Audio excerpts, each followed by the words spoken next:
Cela fait désormais plus d'1 an que le petit Émile a disparu dans le hameau du Haut-Vernay.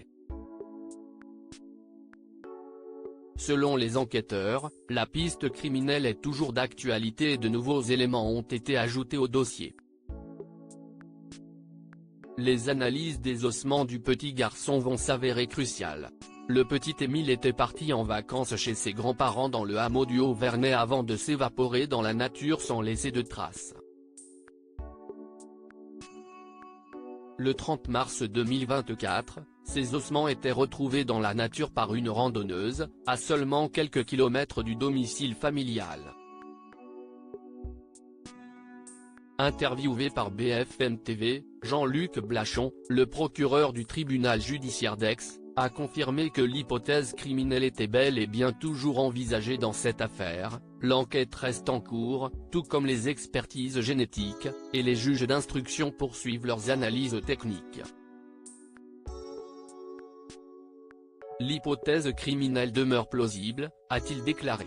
Depuis la découverte du crâne du petit garçon ainsi que de plusieurs de ses ossements, les enquêteurs sont désormais à la recherche de traces d'Aiden afin de déterminer si la mort d'Émile a été causée par un tiers. Cela accréditerait la thèse criminelle dans cette affaire, ajoute Jean-Luc Blachon.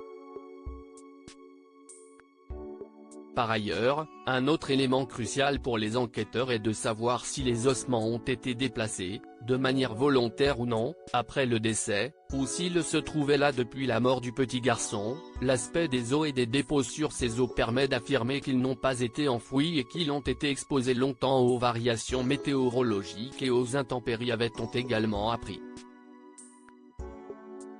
Aucune garde à vue n'a eu lieu si de nouveaux éléments ont été ajoutés dans ce dossier. À ce stade, aucune garde à vue n'a eu lieu, précise le procureur d'Aix-en-Provence, qui indique qu'il s'agit là d'un dossier qui continue d'être très actif.